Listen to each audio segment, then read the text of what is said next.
Dios los bendiga, hermanos. Dios los bendiga y los guarde.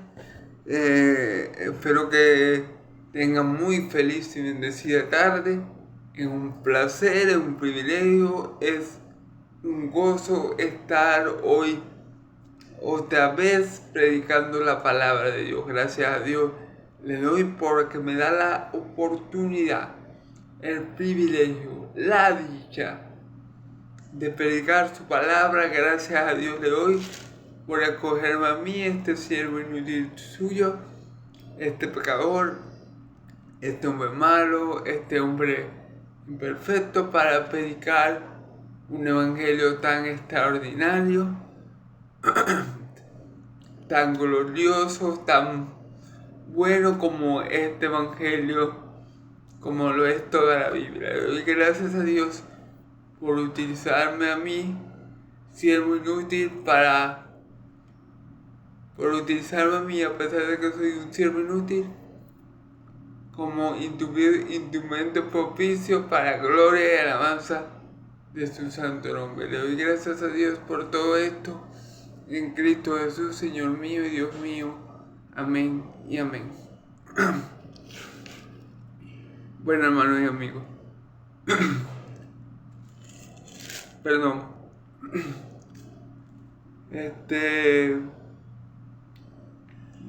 continuando con las prédicas expositivas del Evangelio de Juan, ya gloria a Dios, casi acabando el Evangelio de Juan,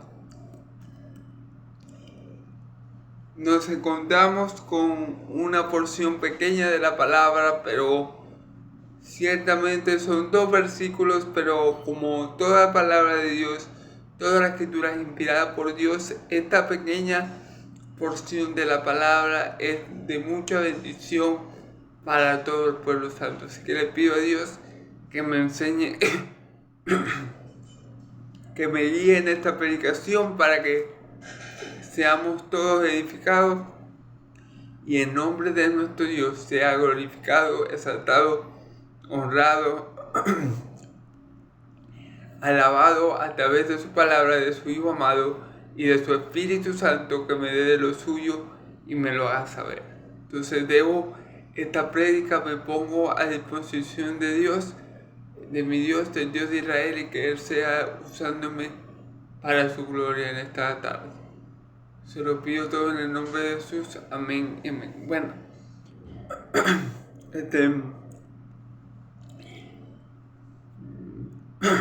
en el video pasado vimos, perdón, hermano, en el video pasado vimos la porción de la palabra donde nos muestra la incredulidad de uno de los apóstoles, de Tomás, también llamado Dídimo. Porque recordemos, ya Jesús se le había presentado, se le había aparecido, ¿verdad?, a un grupo de sus apóstoles.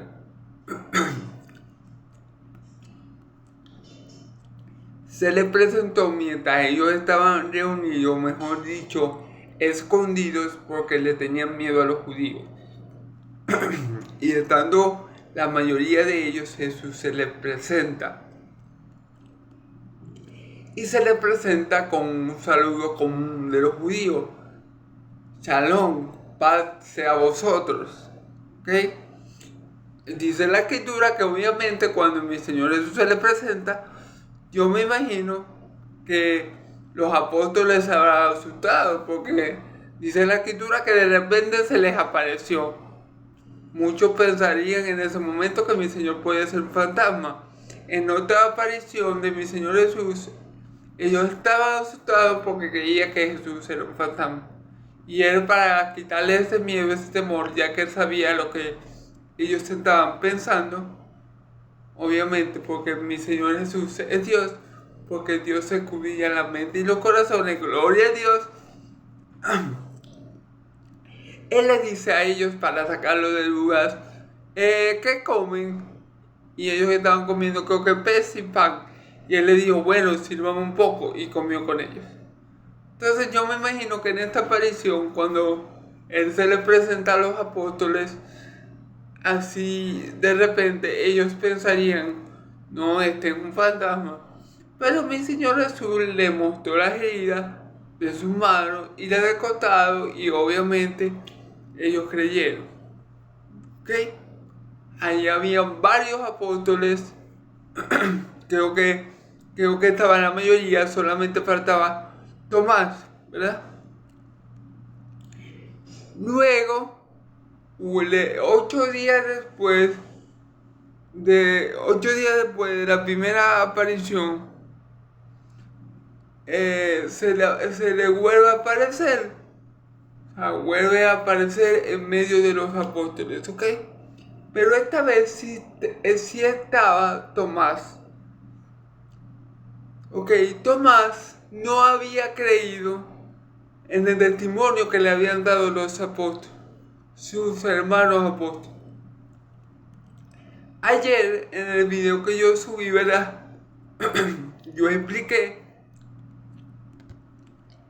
que lo malo que hizo Tomás fue no haber creído en la palabra de sus apóstoles, de sus hermanos, porque ciertamente, si por ejemplo solamente hubiera sido el testimonio de María Magdalena, uno hubiera podido dudar, porque María se pudo haber equivocado, María pudo haberse confundido, María pudo haber visto una visión o cualquier cosa y pensó que era el Señor. Pero si 10 personas confiables, que yo sé que no son personas mentirosas, que yo sé de paso que el Señor las escogió al igual que a mí, o mejor dicho, al igual que al mismo Tomás, para ser sus apóstoles, llevar su palabra, eso me da a mí una garantía de que esas personas no son mentirosas, no son mentirosas y son personas confiables, ya que el Señor le ha confiado a ellos predicar el Evangelio, ya que el Señor le confió a estos hombres poner los fundamentos de la iglesia. Entonces obviamente si el Señor le confió tal tarea, estas personas, los apóstoles, tienen que ser personas confiables. Entonces es una falta grave de Tomás no haber creído en sus hermanos, ya que él estuvo con todos ellos y ellos escucharon las enseñanzas de Jesús al igual que él, y ellos convivieron con él. Entonces Tomás sabe qué tipo de personas eran sus hermanos apóstoles. Sin embargo, Tomás dice esta palabra: si yo no veo la señal en las manos, la señal de los clavos en las manos, y no meto mi dedo en las heridas de los clavos, y no meto mi mano en el costado, no voy a creer esto, no lo voy a creer.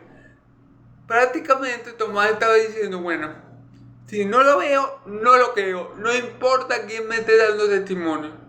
Ahí está lo grave de la incredulidad de Tomás, porque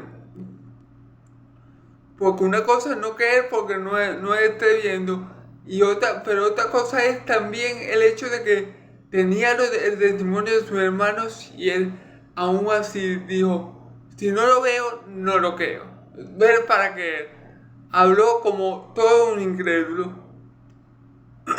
Y bueno, sabemos que mi Señor Jesús se le presenta, se le aparece 8 días después, pero ahora sí estando todos reunidos, incluido Tomás, llamado Dídimo,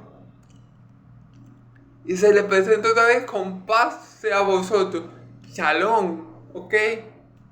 Y habla directamente con Tomás, porque él sabía la incredulidad de Tomás y sabía lo que había dicho, ya que él le dice cuando lo ve Tomás, mira la señal de mis clavos, mete tu dedo en ellos y tu mano en el costado.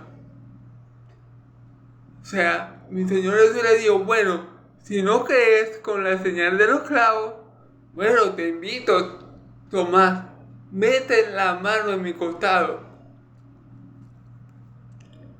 Mi Señor Jesús cumplió todas las exigencias que Tomás le había hecho a sus hermanos apóstoles. Todas las condiciones que él había dicho a sus hermanos apóstoles para que él, lo que yo le estaba diciendo, mi Señor Jesús se las cumple. Ahora aquí está, mira, la señal de los clavos. Y si no se basta con esto, y si todavía estáis incrédulos, todavía tenéis, como dicen algunos, espíritu de incredulidad, bueno, mete la mano en el costado. Pero, gracias a Dios, Tomás recapacitó y de inmediato dijo las palabras, Señor mío y Dios mío, ¿ok? Entonces, si quieren ver toda la enseñanza sobre esto, pueden ver el video anterior y ahí lo comento un poco más a detalle, ¿verdad? Ahora vamos a ver solo 2 versículos, así que puede ser que no me entiendan mucho, pero solamente el Señor sabe, que el Espíritu Santo haga libremente, ¿ok? Entonces, tenemos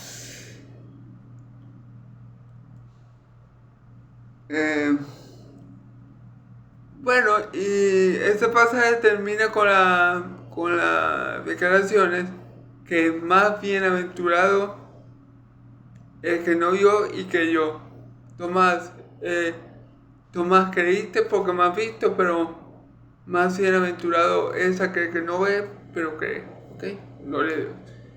Y en ese sentido, nosotros somos muy bienaventurados, somos más bienaventurados que mucha gente, porque dice la Escritura que nosotros amamos al Señor sin haberle visto, que le creemos en que creéis sin haberle visto, a que le amáis sin haberle visto, en que creéis aunque ahora no le veáis, mas os gozáis con gozo inefable, teniendo el fin de vuestra fe, la salvación de vuestra alma. Así que el cristiano es una persona, hermanos y amigos, que ve para poder creer. Nosotros no vemos a Dios, no vemos a Cristo, porque ellos son espíritus y con este cuerpo no lo podemos divisar. Pero eso no significa que Él no esté. Yo di ayer el ejemplo del oxígeno, que aunque no lo vemos, sabemos que hay algo que se llama oxígeno y que sin él no podemos vivir. Di el ejemplo de la gravedad, que aunque no la vemos, la sentimos y casi ni la percibimos, pero ciertamente es lo que nos mantiene pegado al piso, ¿ok? Y bueno, el ejemplo del oxígeno, de la gravedad. Hay muchas cosas del mismo amor que no se ve. Yo no puedo ver el amor que tiene un padre hacia un hijo. Yo no lo puedo ver. Yo no puedo ver ese amor. Yo lo veo a través de su comportamiento, ¿verdad? Pero yo no puedo ver el amor como un objeto que yo pueda tocar o agarrar. No es algo tangible, es algo que se siente. Bueno, asimismo es la fe por nuestro Señor. Nosotros, los ojos de nuestra fe, los ojos de la fe nos permiten ver al Señor y su gloria a través de sus milagros, a través de los prodigios que ha hecho, a través de lo que Él ha dicho. Los ojos de la fe nos permiten conocer a Dios a pesar de que no habemos visto su apariencia. Gloria a Dios. Entonces, bueno, somos, en ese aspecto nosotros somos más bienaventurados que los ángeles. Por ejemplo, porque los ángeles creen en Dios, claro que sí, pero los ángeles creen en Dios porque han experimentado, han visto, han vivido y conocen a Dios desde siempre. Entonces los ángeles no necesitan fe. Los ángeles no conocen la fe de Dios ni la misericordia de Dios ni su gracia, porque Dios nunca lo ha dejado de castigar o le ha dado o han recibido de Dios un favor inmerecido. Entonces, en ese sentido, nosotros somos más bienaventurados que los ángeles, y por eso que los ángeles anhelan ver a la iglesia, anhelan ver la fe que nosotros tenemos en Dios, porque ellos no tienen fe, porque ellos conocen a Dios, ¿sí me entienden? Entonces, en ese sentido, nosotros somos más bienaventurados hasta que los mismos ángeles, porque ellos no han experimentado la fe, ellos no han experimentado la gracia y la misericordia de Dios, porque no es necesario que ellos la experimenten. Pero nosotros sí habemos experimentado todo eso de Dios y tenemos la fe que proviene del Padre, y esto es algo que los ángeles anhelan ver, ¿ok? Entonces, vamos a comenzar con los versículos que me competen hoy. Son 2 versículos. Vamos a leerlo. Hizo además Jesús muchas otras señales en presencia de sus discípulos, las cuales no están escritas en este libro, ¿sí? Pero se han escrito para que creáis que Jesús es el Cristo, el Hijo de Dios, y para que creyendo tengáis vida. ¿Okay? Bueno, comienza diciendo: hizo además versículo 30. Estamos en Juan capítulo 20, versículo 30 y 31. Hizo además Jesús muchas otras señales en presencia de sus discípulos. ¿Ok? A ver, mi Señor Jesús, muchas de sus señales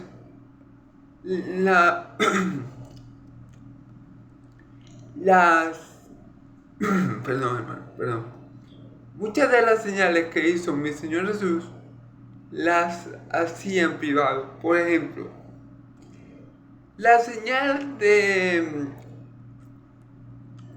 cuando ellos estaban en la barca, que se estaban hundiendo, que mi Señor Jesús se les apareció y ellos pensaron que era un fantasma, porque mi Señor Jesús se les apareció caminando por el agua, ¿cierto? Cuando le dice: si tú eres el Señor, dime que vaya para allá. Y el Señor le dice: ven. Y Pedro, por verla, comenzó a caminar, pero a lo que vio la tormenta y los truenos y escuchó todo eso, se temió y se hundió. Esa señal, por ejemplo, fue privada. ¿Cómo que privada? Bueno, esa señal solamente la experimentaron sus discípulos, ¿sí me entienden? Habían señales que mi Señor Jesús solamente hizo en presencia de sus discípulos. Por darle un ejemplo, otro ejemplo, la boda de Caná. La boda de Caná. La señal de la boda de Caná, que fue, o el milagro, que fue convertir el agua en vino, ¿verdad? Pocos supieron que él la hizo. Es decir, los discípulos que estaban con él, que en ese momento creo que eran 5, si no mal no recuerdo. Obviamente María, porque María estaba sirviendo y María fue la que, digámoslo así, incentivó a Jesús a hacer el milagro. O sea, María fue, mejor dicho, la que le dijo a Jesús que faltaba vino. Y a mi Señor Jesús tomó la decisión de hacer el milagro. Pero esa señal, que fue la primera que Jesús hizo, con la que comenzó su ministerio, que simbolizaba también que el vino, el agua convertida en vino, simbolizaba una nueva época, una época llena de gozo, una época mejor, la época mesiánica. Y el agua simbolizaba la ley, ¿ok? Que aunque la ley es buena, ¿verdad? Bueno, el vino es mucho mejor, o sea, aunque el agua buena que simbolizaba la ley, si a mí me dan a coger entre agua y vino, bueno, el vino tiene más sabor que el agua, es más gustoso, es mejor al paladar. Bueno, el agua convertida en vino simboliza que la época mesiánica iba a ser una época llena de mucho más gozo, iba a ser una época mucho mejor. Pero bueno, no estamos hablando de ese milagro, fui mareo, pero lo que quiero decir, hubieron señales que nomás vieron los apóstoles. Otra señal podía ser, que creo que no sale en este evangelio, cuando Jesús sana a la suegra de Pedro, por ejemplo. Ahí nomás que estaba Pedro y los apóstoles, creo. Ahí no había mucha gente, o sea, no fue una señal pública. Otra señal que ellos vieron, ¿verdad? Fue también la transfiguración de Jesús, que ni siquiera la vieron todos sus apóstoles.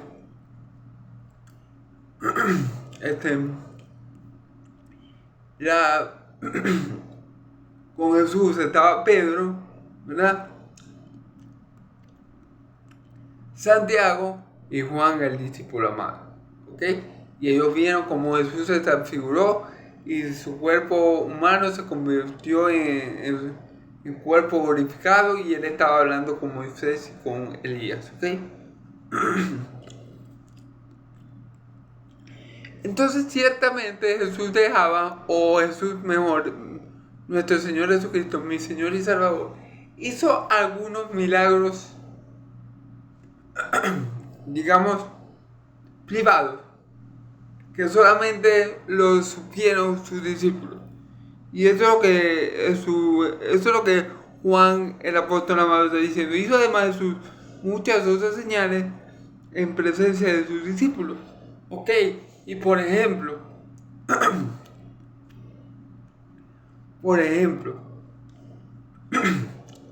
perdón, estas apariciones de Jesús glorificado, la mayoría de ellas la presenciaron sus discípulos. Solamente. Jesús no se le apareció a Caifás, o a Anás, o a Nicodemo. No. En la mayoría de las apariciones que vamos ahorita en el pasaje, el día de mañana, si Dios me lo permite, vamos a ver otra de ellas. Se le aparece a sus 11 apóstoles. Digo 11 porque recordemos que ya Judas no está. ¿Sí? Entonces, también estas apariciones cuentan como señales que Jesús hizo exclusivamente en presencia de sus discípulos, no en presencia de todo el mundo. Y recuerden que él dijo: un poco más y me veréis, y un poco más y no me veréis. Y después dice algo así como: y de nuevo me veréis. Claro, porque ya él iba a morir, terrenalmente hablando, su cuerpo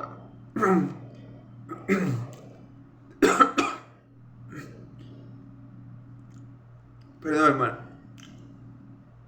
su cuerpo terrenal iba a morir, y ellos iban a pasar ese tiempo de 3 días sin verlo, pero después lo iban a volver a ver.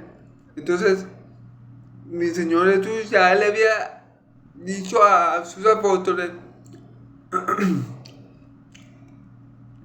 que ellos lo iban a volver a ver, pero el mundo no lo iba a volver a ver. Es decir, él se iba a manifestar. Lo que les quiero decir es que él se iba a manifestar a sus apóstoles, ¿ok? Él los dijo: ustedes me van a ver, yo me voy a manifestar a ustedes, pero el mundo no me va a ver. Él se lo dijo. Entonces, habían cosas que mi Señor Jesús hizo solamente en presencia de sus apóstoles, como ciertos milagros de los cuales ya hablamos, y como estas apariciones luego de ser resucitado y glorificado. ¿Ok? Entonces,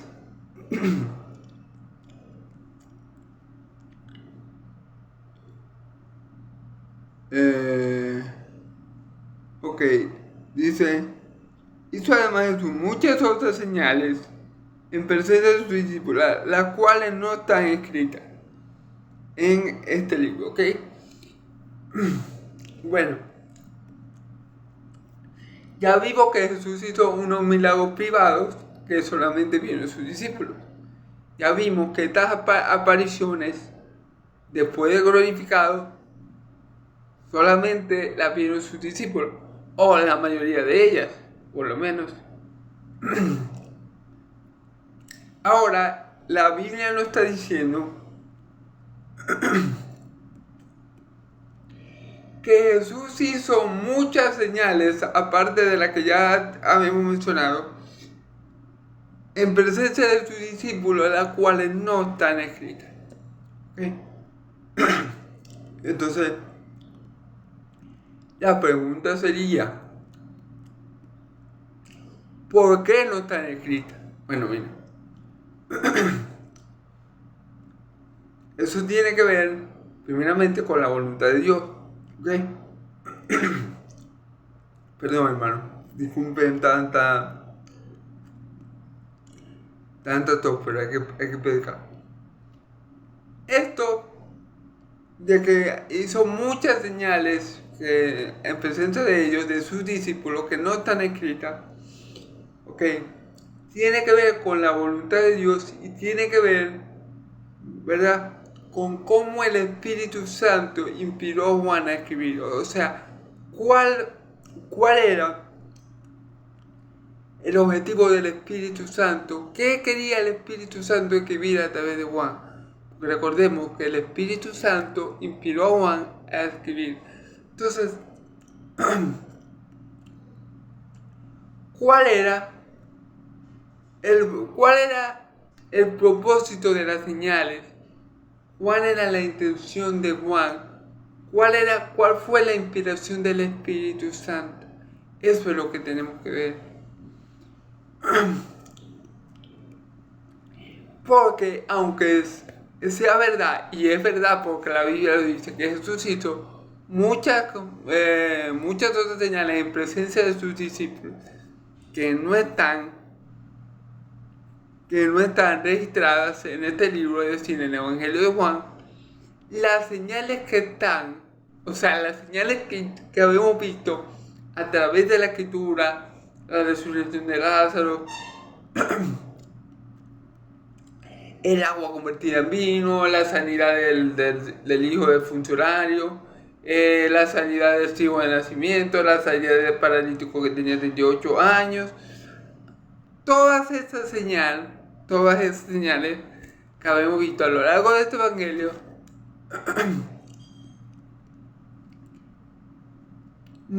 no son suficientes y son completamente y cumplen con un objetivo en específico. O sea, esas señales son suficientes para que el Espíritu Santo logre en las personas lo que Él quiere lograr al momento de leerlas y al momento de leerlas. ¿Ok? Hay un objetivo, hay un propósito por el cual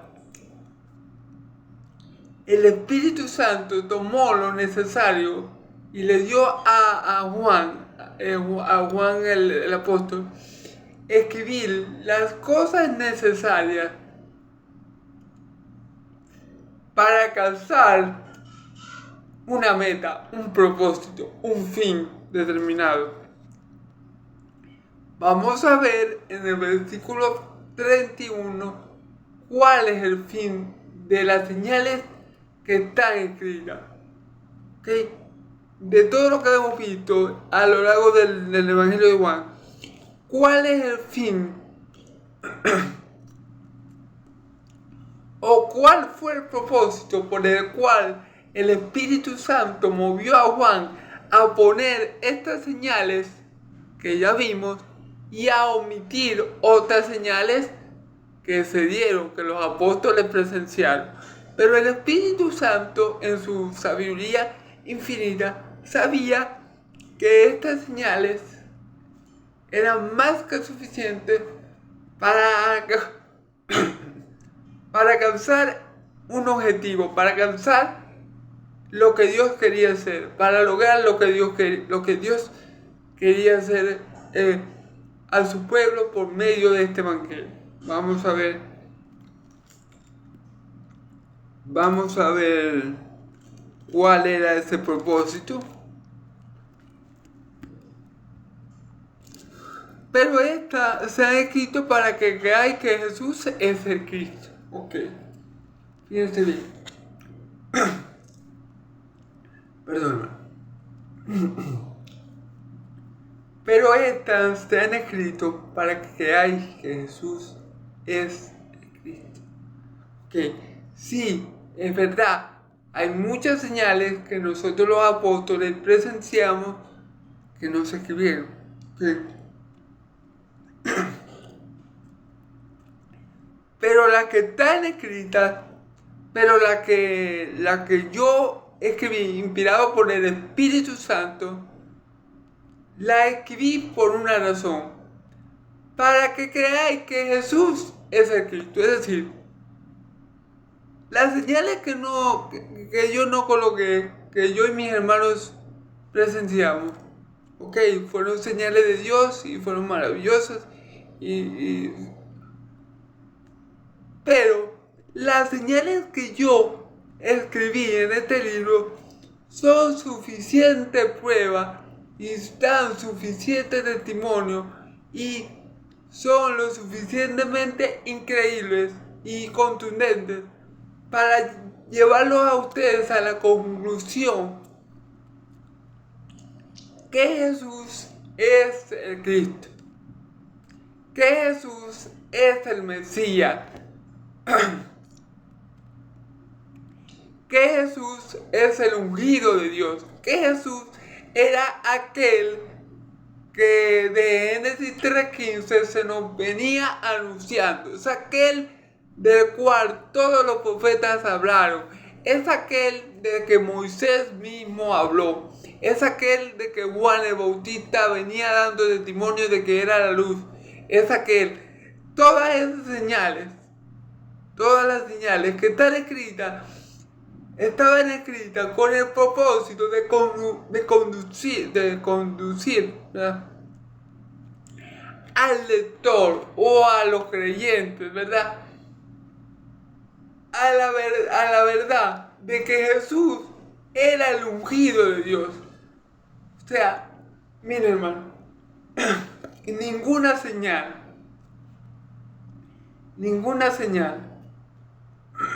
perdón, ninguna señal que Jesús hizo, la hizo por hacerla.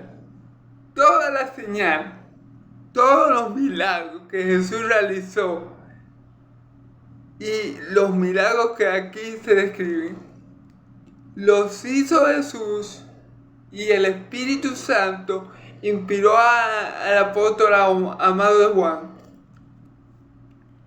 a escribirlo para que no tengamos duda de que Él era el Cristo, el Hijo de Dios viviente. Por ejemplo, hablamos del agua en vino, que significa el tiempo del Mesías, el tiempo de gozo, de abundancia, ¿verdad? Hablamos de eso. Y vimos como Jesús,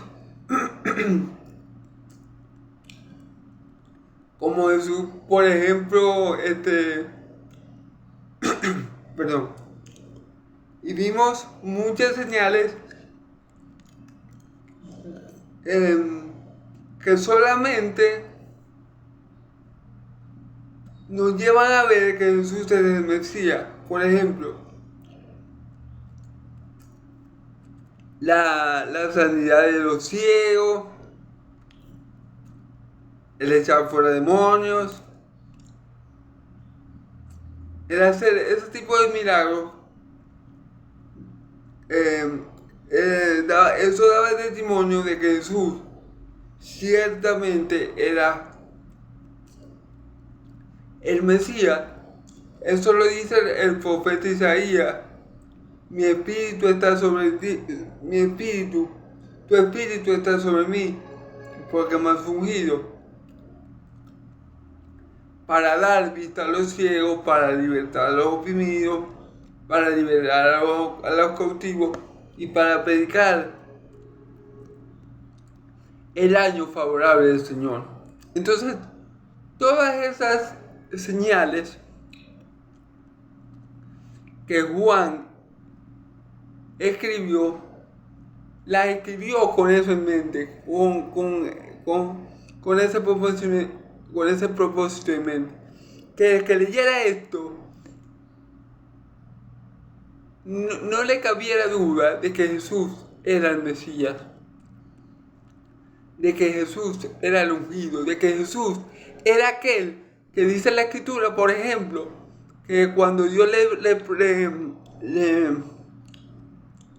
le dice a Abraham, por tu simiente serán bendecidas todas las familias de la tierra, para dar un ejemplo. Juan quería que el que leyera esto asociara a mi Señor Jesús con la simiente de Abraham. Se diera cuenta, no, Jesús es la simiente de Abraham, Jesús es el Cristo, Jesús es esa simiente por el cual toda la familia de la tierra iban a ser benditas. Juan quería, ¿verdad?, al ver todos estos milagros, al plasmar todos estos milagros, el Espíritu Santo también quería que identificaran a Cristo como el descendiente del linaje de David, el que se iba a sentar en el trono de David y que iba a tener un reinado perpetuo. Eso es lo que quería lograr el Espíritu Santo a través de Juan, que a lo que nosotros leyéramos esto, sin lugar a dudas, supiéramos que Jesús era el Mesías anunciado ampliamente por los profetas desde el Antiguo Testamento, hermano. Porque todos los profetas lo anunciaron, hermano. Y esto es lo que Juan quiere que nosotros comprendamos a través de este evangelio, a través de todas las señales o milagros que vimos, que Jesús es ese Mesías anunciado ampliamente. Jesús es el ungido de Dios. Y por eso, hermanos y amigos, tenemos el pasaje que lo deja completamente claro, el pasaje del bautismo de mi Señor Jesús, como el Espíritu Santo desciende a él como en forma de paloma, pero no se va de él, sino que reposa en él, permanece en él, y se escucha una voz del cielo: este es mi Hijo amado en el cual yo tengo toda mi complacencia. Entonces, hermano y amigo, este evangelio y todas sus señales se escribió para que conozcamos que Jesús es el ungido de Dios, es el enviado de Dios, es el Hijo de Dios. Entonces, este es el propósito de este evangelio, hermano. Si nosotros leemos el evangelio de Juan y vemos las señales y los prodigios, pero, lo vemos como algo sorprendente, pero no vemos detrás de ellos la deidad de Cristo, pero no vemos detrás de cada milagro la mano de Dios, pero no vemos detrás de ellos su verdadero propósito. Entonces no estamos viendo lo que debemos ver. Miren, hermano, un milagro que no lleve a conocer más a Cristo y que no lleve a glorificar al Dios que lo envió, ese milagro no sirve para nada. Por ejemplo, supongamos que, yo soy discapacitado. Supongamos que yo no fuera cristiano y fuera discapacitado, ¿verdad? supongamos que Dios hace el milagro en mí y yo camino completamente normal. Pero yo le doy gracias a Dios y todo, bueno, yo le doy gracias a Dios y tal. Pero me voy al mundo y comienzo a beber, a hacer lo que no debo. Ese milagro fue inútil. O sea, Dios no hace los milagros solamente para hacerle un bien a su pueblo. Obviamente, cuando Dios nos hace un milagro, nos hace un bien. Pero Dios utiliza los milagros, la función verdadera del milagro. No es que la persona se sienta bien. Eso es parte del milagro. Pero a lo que te quiere llevar Dios con ese milagro es a que tú lo adores y le conozcas. Y lo adores y lo sigas por quién es Él, no por el milagro en sí. Ese es el propósito de los milagros, que nosotros conozcamos a Cristo, que conozcamos su deidad, que conozcamos que Él es Dios. Porque sería muy fácil conocer a Jesús de Nazaret. Es decir, recordemos cuando mi Señor Jesús hizo los milagros, fue para Nazaret. Y allí pudo hacer pocos milagros porque la gente lo conocía y no creía en Él, ¿verdad? Sería muy fácil conocer a Jesús el carpintero, el hijo de José, hijo de María, hermano fulanito de Santiago, de Jacob, de las hermanas, como dice la Escritura. Pero eso no es lo que quiere Dios, que nosotros conozcamos a Jesús. Dios no quiere que nosotros conozcamos a Jesús superficialmente. Dios no quiere que nosotros tengamos una vista corta cuando se trata de su Hijo. Si nosotros vemos a Jesús naturalmente, podríamos pensar como muchos judíos: no, este es un profeta,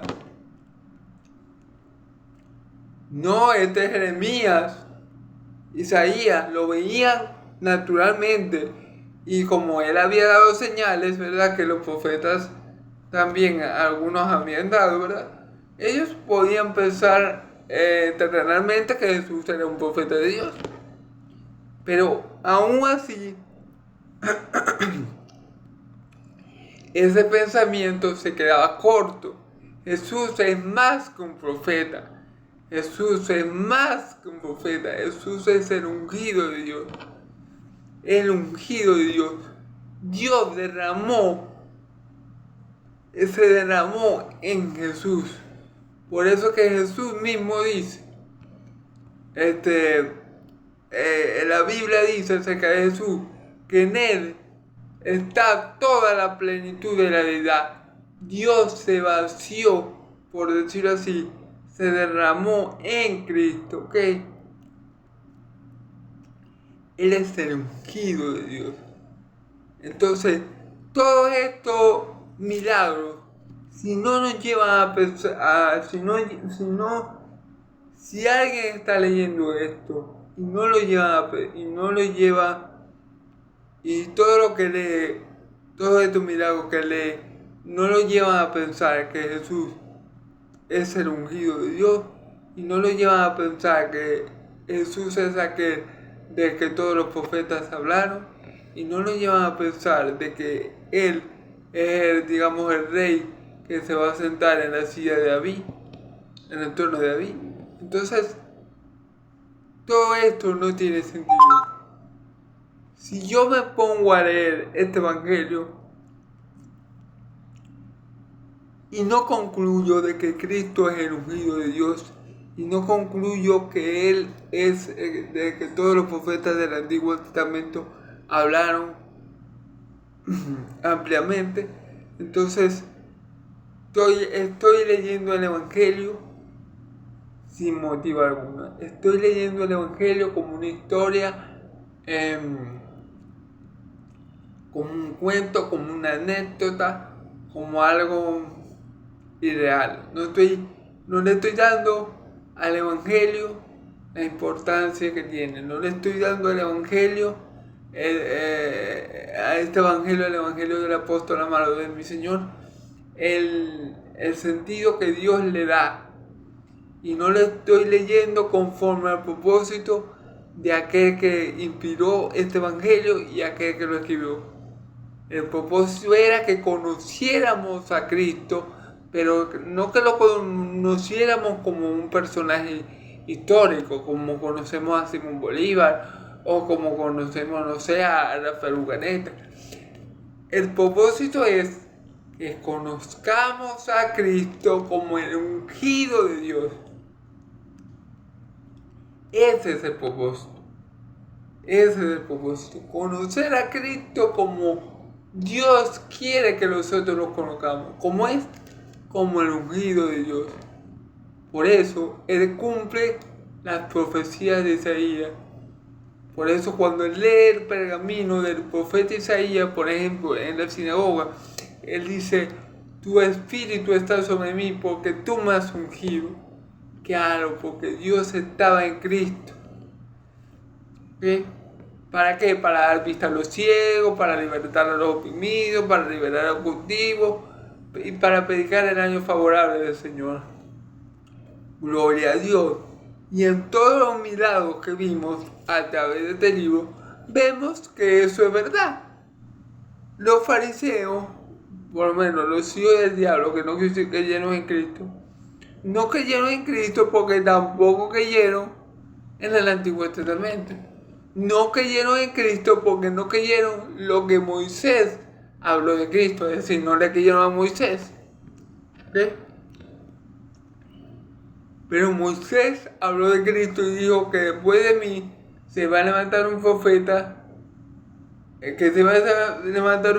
semejante a él, y el que no le hiciera caso iba a ser desarraigado del pueblo. Entonces, esa es la razón de ser de este Evangelio. Esa es la razón por la que Juan escribió, guiado por el Espíritu Santo. El Espíritu Santo le dio a Juan lo que él tenía que colocar para que la gente, al leer este Evangelio, llegara a la conclusión inequívoca de que Jesús era el ungido de Dios. Todo esto se escribió con ese propósito. El Espíritu Santo omitió algunos milagros que como vimos en el primer versículo, Jesús había hecho en presencia de sus discípulos, y aunque esos milagros pudieron ser fabulosos, el Espíritu Santo tomó solamente los milagros necesarios para llevar a la persona, al creyente,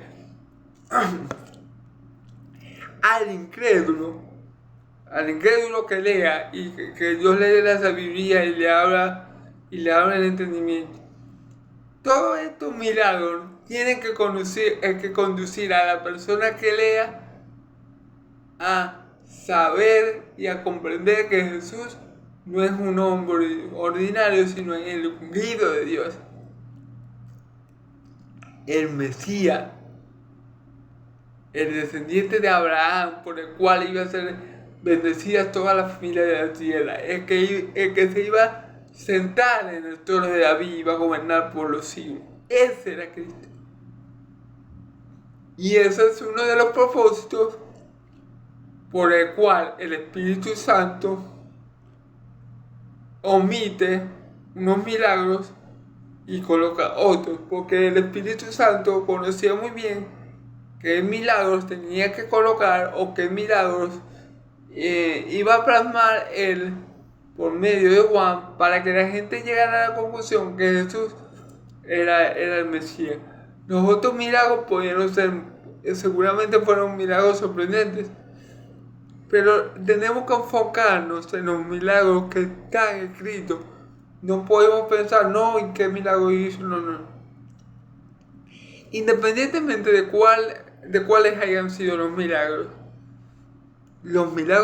que aquí están descritos son suficientes para conocer que Jesús es el Mesías. Y eso fue el propósito del Espíritu Santo al seleccionar los milagros que Juan iba a escribir, que el lector, que el creyente llegara a la conclusión que Jesús era el Mesías, era la figura mesiánica que el pueblo de Israel había estado esperando por tanto tiempo. ¿Okay? Y el otro propósito era el Hijo de Dios, y para que creyendo tengáis vida y vida en abundancia. O sea, mi Señor Jesús no solamente era el Mesías, sino que era el Hijo de Dios. Wow, esa palabra, Hijo de Dios, aparece en el Antiguo Testamento una sola vez, y es Dios refiriendo a sus santos ángeles, ¿ok? Refiriéndose a sus santos ángeles en el libro de Job. Nadie, o énfasis nadie, había dicho jamás de sí mismo que era el Hijo de Dios. Y por eso vemos que cuando mi Señor Jesús se lo declara a los fariseos, ciertamente los fariseos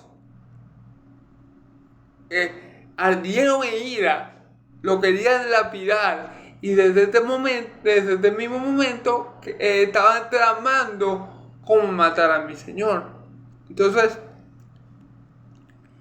nadie había dicho esa palabra, nadie se había llamado a sí mismo Hijo de Dios, porque el yo llamarme o el utilizar esa palabra Hijo de Dios significa que soy semejante a Dios. Y eso era lo que los fariseos, hijos del diablo, no podían aceptar. Yo decía, este hombre se está haciendo igual a Dios. Pero en el caso de mi Señor Jesús no era ninguna blasfemia, era toda la verdad. ¿Ok?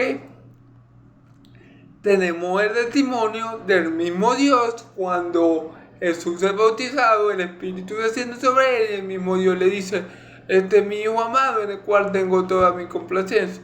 Y cuando en el monte de la transfiguración, ¿verdad? Que desciende una nube y se escucha del cielo, este es mi Hijo, a él seguí. O sea, tenemos testimonio no solamente del mismo Jesús, que el testimonio de Jesús es veraz también, pero tenemos el testimonio del Dios Padre hablando acerca de Jesús como su Hijo. ¿Ok? Entonces, ¿qué significa ser hijo de Dios? Bueno, ¿qué comparte Jesús? Lo vemos a lo largo de este evangelio. Jesús comparte la naturaleza divina de Dios. Dios Padre, ¿verdad? Dios Padre, Dios Hijo. Jesús es Dios. Por eso Él dice, yo y el Padre uno somos.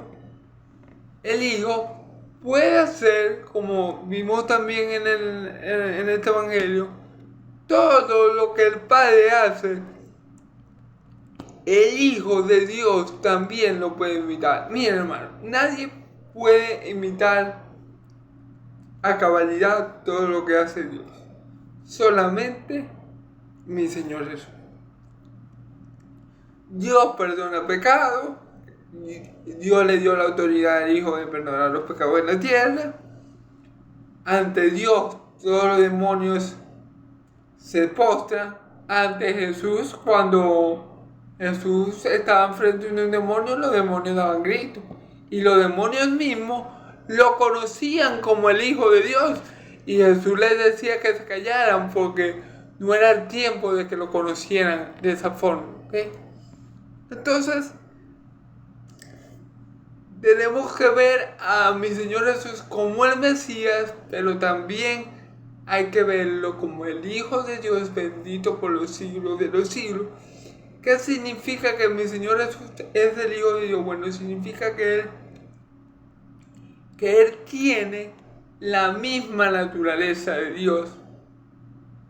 Sí, y recordemos Juan 1:1, él dice, en el principio era el verbo y el verbo era con Dios y el verbo era Dios. Él era con Dios, él no fue creación de Dios, sino que estaba en el seno del Padre. Y Dios, ¿qué hizo? Lo engendró en María. Por eso es que Él es el unigénito Hijo de Dios.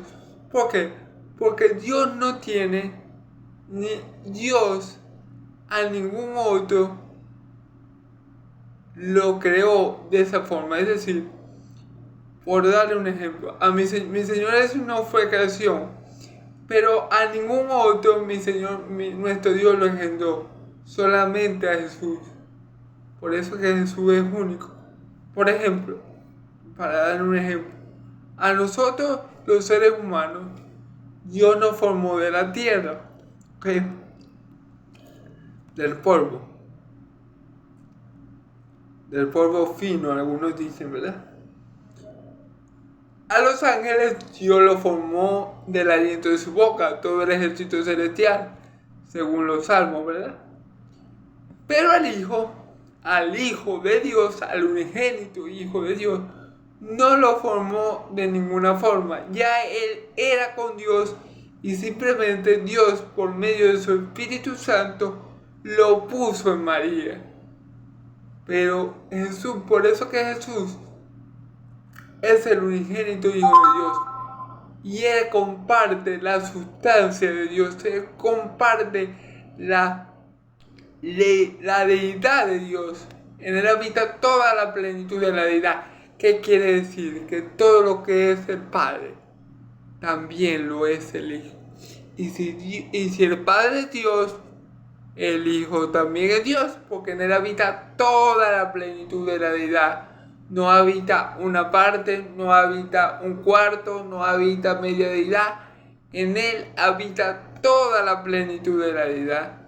Porque el Padre al Hijo le da todas las cosas, ha puesto todas las cosas en su mano. Y el Padre al Hijo no le da nada a medias.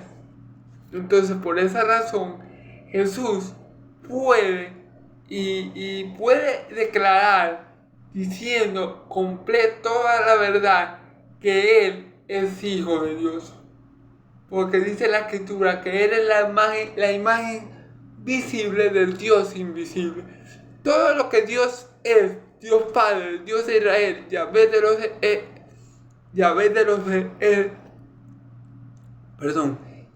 los ejércitos, lo es Jesús. Todo lo que no podemos ver de Dios, de Yahvé, lo vemos en Jesús. ¿Ok? Entonces, hermanos y amigos, por eso es que Jesús es el Hijo de Dios. Tenemos la declaración del apóstol Pedro de que Él es el Hijo de Dios. Tenemos, si no me equivoco, las declaraciones del Padre, que son las más concluyentes, las más determinantes. No recuerdo si alguien más llamó a mi Señor Hijo de Dios, pero tenemos varias declaraciones, como la de Pedro, como la del Padre, como creo que Natanael también lo llamó Rey, de que Jesús es el Hijo de Dios. ¿Ok? Y para dar los ejemplos, tenemos la increíble escena que la vemos en Lucas, ¿verdad? Donde después que mi Señor Jesús nace, hay muchas huestes celestiales lo adoran. A mi Señor es un niño. ¿Por qué? Porque él era el Hijo de Dios, Él era Dios. Entonces, gloria a Dios, porque todas estas señales nos demuestran que Jesús tiene que ser hijo de Dios y por tanto tiene que ser Dios. Porque Él llegó a hacer afirmaciones como por ejemplo, mi Señor Jesús dice, yo soy el camino, la verdad y la vida. Yo soy la resurrección y la vida, el que cree en mí, aunque esté muerto, vivirá, y el que en mí cree no morirá eternamente. ¿Y quién puede hacer esas declaraciones si no solo Dios? Si no solo el Hijo de Dios, alguien que comparta la deidad de Dios, alguien que tenga la misma deidad de Dios, que sea de su misma sustancia, de su mismo espíritu. Solamente alguien con esas características puede hacer estas declaraciones. Solamente alguien que es Dios y Hijo de Dios puede revivir un muerto, puede resucitar un muerto como lo hizo mi Señor Jesús, ¿verdad? Y solamente alguien que es el Mesías puede cumplir todo lo que la Escritura dice del Mesías, como lo hizo mi Señor Jesús. Así que este es el propósito de todo lo que hemos leído hasta ahora y de todos los milagros aquí descritos, que reconozcamos, que creamos, que confiemos, que tengamos puesta la fe en Cristo, porque Él es primeramente el Mesías anunciado por todos los profetas, el Mesías que iba a sentarse en el trono de David, el Mesías que iba a reinar por siempre y que iba a dar verdadera paz al pueblo de Dios. Y también que conozcamos que Jesús es mucho más que un simple hombre. Él es el Hijo de Dios. En Él habita toda la plenitud de la verdad. Él es la imagen visible de Dios invisible. Él tiene la misma sustancia de Dios, porque Él es Dios. Bendito por los siglos de los siglos. Amén y amén. Él no fue engendrado como un hombre común, porque a Él lo engendró Dios, y por eso Dios lo llama Hijo, porque Él lo engendró y de Él procede y de Él salió. Él lo colocó en el vientre de María su madre y lo formó para que viniera, lo formó como hombre para que naciera en el mundo y pudiera librarnos a nosotros de la esclavitud, del pecado y de la muerte. Pero Él porta y comparte la misma deidad de Dios, porque Él es Dios, bendito por los siglos de los siglos. Por eso es que el mismo Señor Jesús dice, el Padre y yo uno somos, ¿ok? Y ya que mi Señor Jesús es Hijo, por eso Él puede darnos a conocer al Padre. Por eso Él dice, nadie conoce al Hijo sino el Padre, y nadie conoce al Padre sino el Hijo, y a los que el Hijo se los dé a conocer, porque Jesús como Hijo conoce plenamente al Padre, y el Padre conoce plenamente al Hijo. Entonces, gloria a Dios, porque Jesús no solamente es el Mesías, sino que Él es mucho más que el Mesías, es el Hijo de Dios, y por medio del Hijo de Dios es que nosotros somos adoptados como hijo de Dios. Nadie aparte de Jesús, nadie aparte del Hijo de Dios podía darnos la autoridad a nosotros para ser hechos hijos de Dios. Solamente el Hijo tiene esa autoridad delegada por el Padre para darnos la adopción como hijo de Dios. Entonces es muy importante todo esto. Ya para terminar, hermanos y amigos, ok, para que creyendo esto tengáis vida eterna, que el objetivo es de todos estos milagros descritos hasta ahora, es que conozcamos que Jesús es el Mesías, es el Hijo de Dios, y creamos eso, porque si nosotros creemos que Jesús es el Mesías y es el Hijo de Dios, tenemos vida eterna. ¿Por qué tenemos vida eterna? Porque conocemos a Jesús. Y esta es la vida eterna, que te conozcan a ti, el único Dios verdadero, y a Jesucristo, a que tú has enviado. Si conocemos, si creemos verdaderamente, hermanos y amigos, ya para terminar, que Jesús es el Mesías, sabemos que es el Mesías porque Dios lo ha ungido. Amén. Y si creemos que Jesús es el Hijo de Dios, sabemos que es porque Jesús salió de Dios, porque Dios lo engendró. Y si creemos esto, si creemos en Jesús, tenemos vida eterna, porque lo conocemos a Él, a Jesús.